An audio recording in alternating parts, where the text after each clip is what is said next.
Alright, so we're moving on to our part 2 of circular motion, and we're going to be applying Newton's second law into this. So for example, we have a car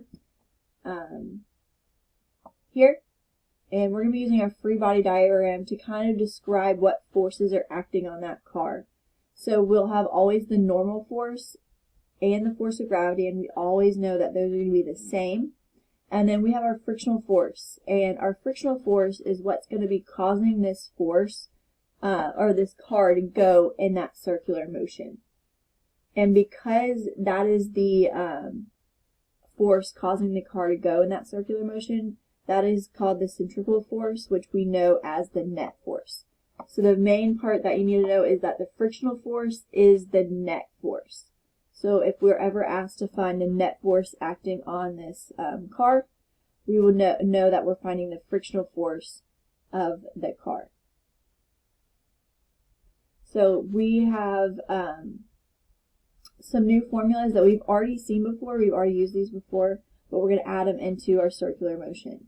So we have the force of gravity equals mass times gravity, and again, gravity is always going to be 9.8 for us. So the mass of the object, which should be in kilograms, multiplied by gravity will give us that force of gravity.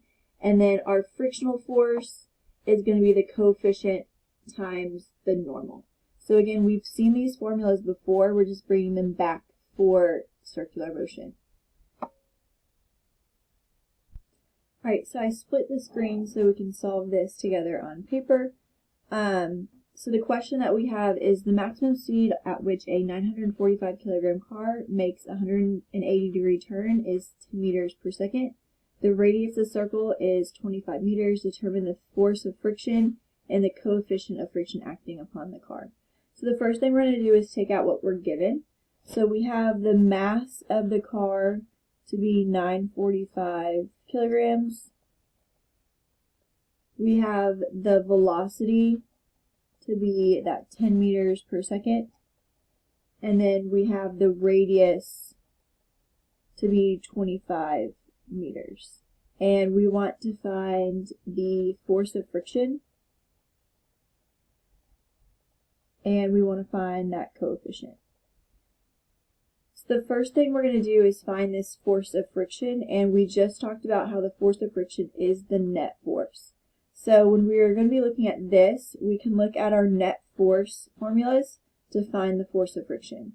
We don't have the acceleration, but we do have velocity and radius and mass. So we can find the force of friction by using this formula here. So the net force, aka the force of friction, will be the mass, which is 945. And that's going to be multiplied by the velocity, which is 10 squared, over the radius, which is 25.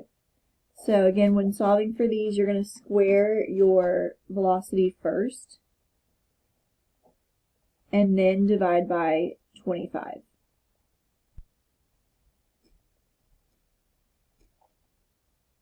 Alright, so that's a 4, sorry. Now we're going to multiply that by the 945.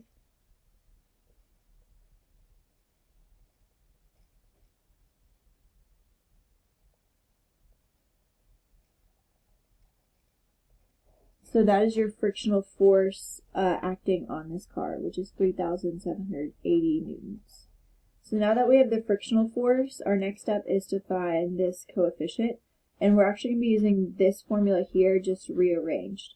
So to rearrange that, you just basically put it in that triangle. So that force of friction will be on top, the coefficient, and the normal will be on bottom.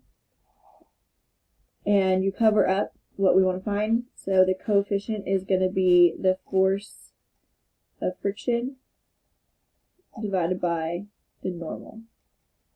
So we have our frictional force we just found right here. And now we need to find the normal. So again, when we find the normal, we're going to be looking at this force of gravity, because the force of gravity and the normal are going to be the same number. So we need to take the mass and gravity and multiply them together to get that force of gravity, also known as the normal. So our mass is 945, and gravity is 9.8. Multiply those together.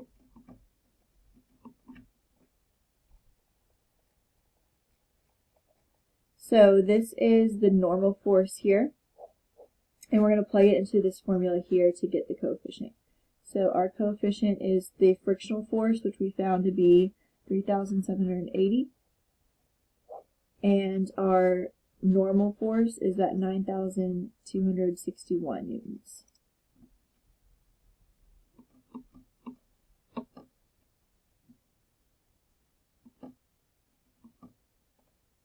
And that's going to give you 0.4 as your coefficient of friction.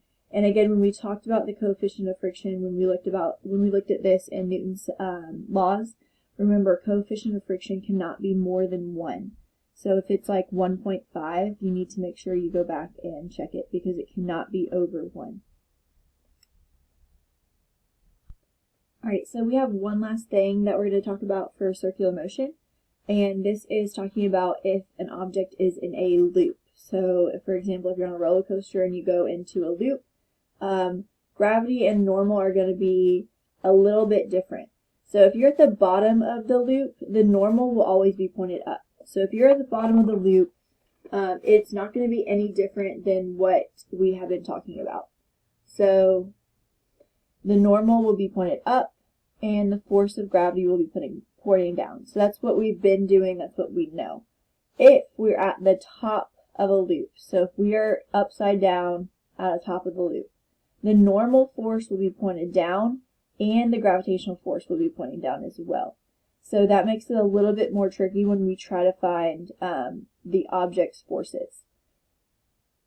So when we look at an object in circular motion, the normal force is going to be found by adding the gravitational force plus the net force. So again, that's at the bottom of the loop.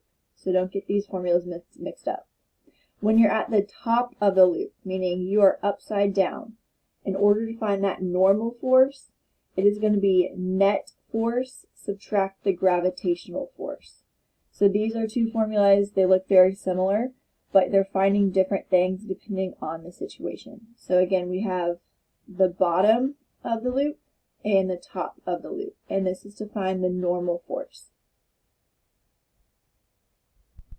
Alright, so I split the screen again so we can work this problem out together. So it says Anna's riding a roller coaster at Great America. She experiences a downward acceleration of 15.6 meters per second at the top of the loop and experiences an acceleration of 26.3 meters per second at the bottom of the loop. Use Newton's second laws to determine the normal force acting upon Anna's 864 kilogram roller coaster car. So we are going to pull out everything that we are given. So we have the mass of the object, which is 864 kilograms.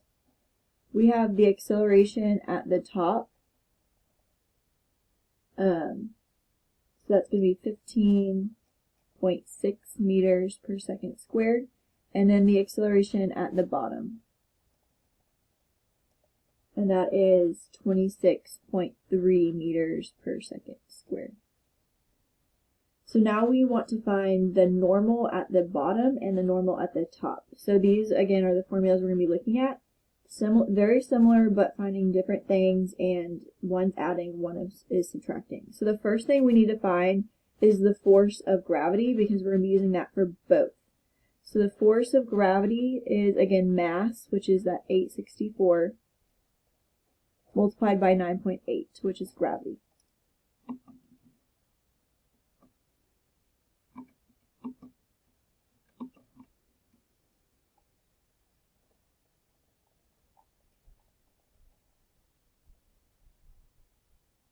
So 8,467.2 is our force of gravity. So we're going to be using that for this part of that formula and this part of the other formula. The next thing we need to do is we need to find the net forces, but the net forces are not going to be the same because they have different accelerations. And again, net force is going to be mass times acceleration. So we need to find the net force for the top and the net force for the bottom. So let's do the top first. So the net force for the top will be the mass, which is 864, multiplied by its acceleration. So the acceleration at the top is that 15.6 meters per second squared. So 864 times 15.6 will give you 13,478.4. So that is the net force at the top. Now we need to find the bottom net force. These, again, they're going to be different because they have a different acceleration. So same mass, but the acceleration at the bottom is 26.3. So again, the mass is the same, 864 times 26.3. And that's going to give you 22,723.2 newtons. So now that we have everything we need for our formulas, we're going to plug them in. So the acceleration at the bottom, or it's not that, so the force of normal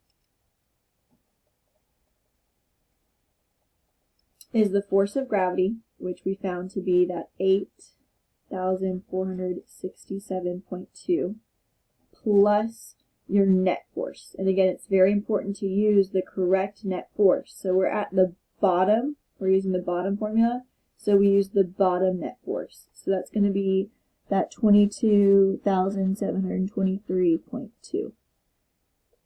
If you add those together, 8.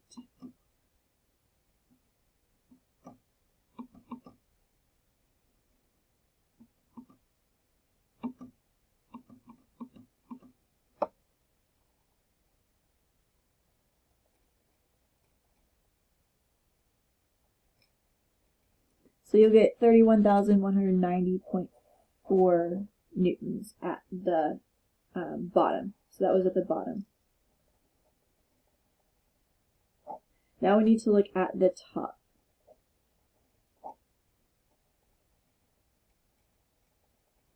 So again, looking at the top formula, it is our force normal equals our net force. So the net force at the top was that 13,478.4, and that's going to be subtracted by, so subtracted by your force of gravity, which is this force of gravity here. So 8,467.2. So subtract those two numbers.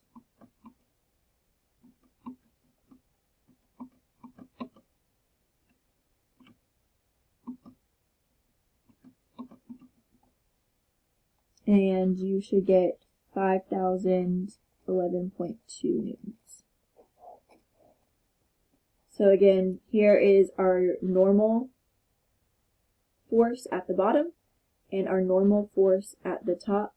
The main thing you want to remember is the force of gravity is going to be the same for both, but when you find the net force, you need to make sure you're using the acceleration at the top for the top and the acceleration at the bottom for the bottom. So they'll have two different net forces, but the gravity will be the same. And make sure you're using the correct formula. So the bottom goes with the bottom net force, and the top goes with the top net force. And now I'm going to have you complete the practice worksheet.